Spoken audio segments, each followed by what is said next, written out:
হরে কৃষ্ণ।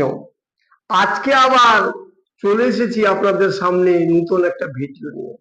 আশা করি আপনারা ভগবানের কৃপাতে ভালো সুস্থ আছেন, আমিও ভগবানের কৃপাতে ভালো সুস্থ আছি। তাহলে আজকে যে আমি আপনাদের কাছে ভিডিওটা নিয়ে এসেছি, সেই ভিডিওটার বিষয়বস্তু হচ্ছে জীবনে সফলতা হওয়ার কাহিনী। একটা কাহিনী, সফলতা হব, জীবনে সফলতা হওয়া যায় এইভাবে করলে। কাহিনীটা শুনুন, গল্পটা শুনুন, তাহলে বুঝতে পারবেন।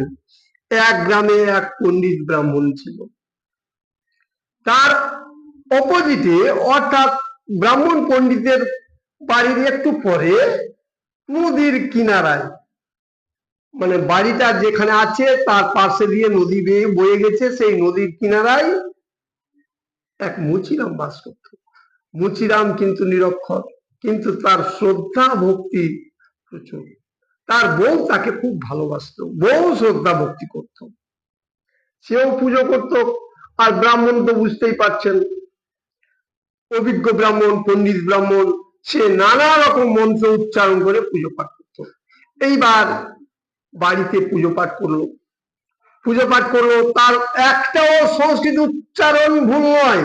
যেমন সূর্যদেবকে প্রণাম করছেন, মন্ত্র ভুল নেই, কৃষ্ণকে প্রণাম করছেন, মন্ত্র ভুল নেই, গঙ্গাকে প্রণাম করছেন, মানে যা যা পূজা দিচ্ছে কোনো ভুল নেই।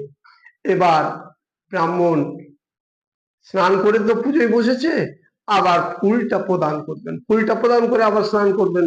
ব্রাহ্মণদের, বৈষ্ণবদের দিনে 3 বার স্নান করা যায়। সেই ফুলটা নিয়ে চলে যাচ্ছে, যাওয়ার পথ হচ্ছে, সেই পথেই তো মুচিরামের বাড়ি। মুচিরামও পুজো করেছে। এবার পুজো করে দিয়ে, গরিব মুচিরাম তো, সে আবার জুতো সেলাই করছে। তখন ব্রাহ্মণকে বলছে যে, ও ভাই ব্রাহ্মণ, তুমি এক কাজ করো, আমার এই পুজোর ফুলটা নিয়ে যাও। ব্রাহ্মণ না বলতে পারলো না, বন্ধুত্বের খাতিরে, গ্রামের খাতিরে না বলতে পারলো না, কিন্তু তার ইচ্ছা করে না যে আমি নিয়ে যাই। ব্রাহ্মণের এই মুচিরামের ফুলটা ব্রাহ্মণ বাম হাতে নিয়ে গেল, বাম হাতে নিল, নিয়ে অবজ্ঞা ভরে নিয়ে গিয়ে নদীর কিনারায় রেখে দিল। ব্রাহ্মণ নিজের ফুলটা দিল, ফুলটা ভেসে চলে গেল, গঙ্গা দিয়ে ভেসে চলে গেল, স্নান করলো। স্নান করার পরে সে সূর্যদেবকে প্রণাম করছে।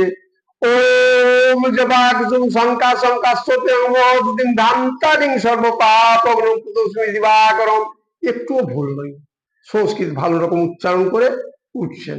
যখন উঠছেন তখন, আরে এই তো মুচিরাম আমাকে ফুল দিতে দিয়েছিল, তাহলে এই মুচিরাম ফুলটা তো থেকে গেল। তখন মুচিরামের ফুলটা নিয়ে গঙ্গাকে যেমনি ছুড়লো, গঙ্গা দেবী এইভাবে লুফে নিল সেই ফুলটা। তাহলে ব্রাহ্মণের মনে একটু ভিড় লাগবেই। হ্যাঁ, আমি এত সুন্দর করে সংস্কৃত উচ্চারণ করছি, উচ্চারণ করে আমি গঙ্গাকে ফুল দিচ্ছি, গঙ্গা নিচ্ছে না। আবার মুচিরাম তো কোনো মন্ত্র জানে না, তবুও তাই গঙ্গা দেবী নিয়ে নিল। কারণটা কি? এসে মুচিরামকে বলল। মুচিরাম বলছে যে, দেখো বন্ধু, তুমি এক কাজ করো, এইটা জিনিসের উত্তর পেতে গেলে চলো তোমার বাড়ি। ওর বাড়ি গেল। সেরকম সময় ব্রাহ্মণের বউ, ব্রাহ্মণী নদী থেকে স্নান করে কলসে জল নিয়ে আসছে। তখন মুচিরাম বলছে যে, ব্রাহ্মণ তুমি এক কাজ করো, সেই জলটা ফেলে দিতে বলো। যেমনি বললো, হ্যাঁ গো, তুমি এক কাজ করবে, এই জলটা ফেলে দাও। হ্যাঁ, তুমি বসে বসে খাও, এদিক সেদিক করো, আর খাটতে তো হয় না, উমুক ধুমুক, মানে মেয়ে ছেলের যা ঝগড়া বুঝতেই পারছেন, স্বামীর উপর উত্তেজিত হয়ে গেল। মুচিরাম বলছে, থাক বন্ধু থাক, কোনো কাজ নেই, হয়ে গেছে, চলো এবার আমার বাড়ি। তাকে নিয়ে গেল তার বাড়ি। তার বাড়িতে গিয়ে দেখছে যে ঠিক খোলারের মধ্যে তার বউ ধান দিচ্ছে, ধামাই করে ঝুড়িতে করে এনে ধান দিচ্ছে। ধান দিচ্ছে, তখন তার বউকে সেই ব্রাহ্মণের কাছে বলছে যে, হ্যাঁ গো, তুমি এক কাজ করো, এই ঝুড়ির ধানটা তুমি এই দুর্বা ঘাসের উপরে ফেলে দাও। তার বউ কোনো রকমই চিন্তা করলো না, দুর্বা ঘাসের উপরে ফেলে দিল, চলে গেল। তখন বলছে যে, দেখো ব্রাহ্মণ, দেখো বন্ধু, এটাই হচ্ছে ফুল নেওয়ার কথা। আমার বউ আমাকে কত শ্রদ্ধা করে, কত বিশ্বাস করে এবং ভক্তি করে, তার জন্যই আমাকে গোবিন্দ কৃপা করে। তোমার বউ তোমাকে ভালোবাসে না বলে গোবিন্দ ভালোবাসে না, এটাই হচ্ছে আসল কথা। তাহলে এইভাবে যদি আপনারা চলেন তাহলে ভালো হবে। দেখবেন যে বাড়িতে বউ স্বামীকে গাল দেয়, স্বামীকে ঝগড়া করে সেই বাড়ির শান্তিতে নেই। বউ যত ভালোবাসবে স্বামীকে ততই ভালো হবে। হরে কৃষ্ণ।